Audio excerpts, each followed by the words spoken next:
It is because we are drowning in data and there's a lot to make sense of, and people are visual creatures. Our brain is said to have 60% or more of its capacity processing visual information. So visualizations can be intuitive for us. And this is why we make sense of a visual information quicker than tables and numbers. And I think this is why it's important. A lot of decisions depend on it. There's more and more interactivity, but I think there's also a direction towards wearables. So things that you can wear, like a virtual reality glass or an augmented reality glass or a smartwatch. And these enable visualizations basically on any surface. And this is quite an interesting or innovation edge for visualization. So essentially, as soon as I want to show you something, I should be able to use this wall to just display something right away. And this is a direction that it's going with the augmented and mixed reality. And I think these are interesting directions for it. There is a little bit of a dystopian view on these things, and there's a little bit optimistic view of these things. And the dystopian view says that these things can go all wrong, especially with all kinds of personal data that becomes available to everybody and anybody, and that can be exploited. And a lot of people don't know if this data is protected or what is sensitive data for them. What should you reveal? What should you keep? So I think there's a lot of education that is needed regarding data and how it is visualized and how it might be manipulated, because people who understand how to do visualizations in a good way, they also know how to give you the wrong message. So there's some risks involved, and I think visual literacy is very important, and I don't think average citizen is there yet. But on the other hand, the societies are more educated and they have more access to self-education or self-learning than ever before. So there's hope. The younger generations, I think, are dealing with much more information than we did when we grew up. And I think their big leap forward will be to select good information from misleading information, and I imagine they will come up with good ways.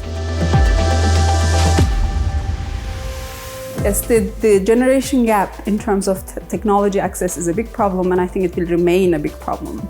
So older persons, some people over 75 or so today, some of them are completely excluded from new technologies.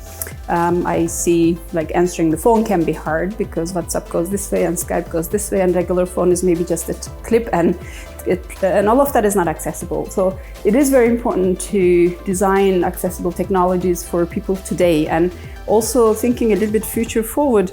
When I'm 75, we will be 1/3 of the society or so, if the projections go this way.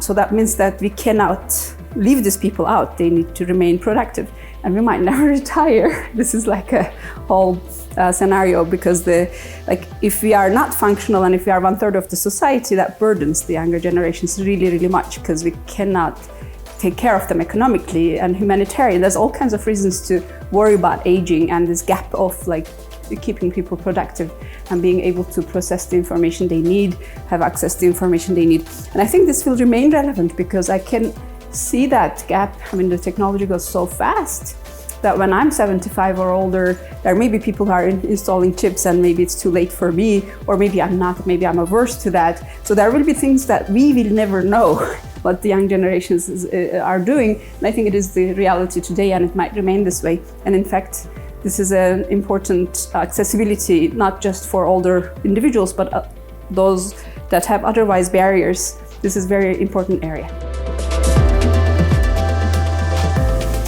So my domain, we are very interested in making technologies accessible also for average person who is not necessarily older or who doesn't necessarily have barriers to access. This is also hard with new technologies because there's a learning curve. So overall, I think that me personally, what I would like to see is that we can have plug and play stuff, like we are doing virtual reality conferences using regular projectors. It's not there yet, right? So you can't just plug a headset and go. It is still a little bit like you have to be tech savvy. So I would like to bring it to anyone with 3 steps that you can get what you want to get. You can experiment with complete new technologies. And the second layer to that is I would like to see that it is secure and it's well regulated, and the bare individual doesn't have to take the entire responsibility about what is safe for them, because they may not be able to judge. I think that has to be transparent, and that has to be regulated also top down. This is a huge challenge, and that's a social challenge, because policies are slower than technologies. And if you regulate a policy somewhere in the world, there will be no regulation elsewhere in the world. So you have to have some sort of a global governance and some sort of a channel for that. And I think at the moment we are lacking this. And I would like to see that personally.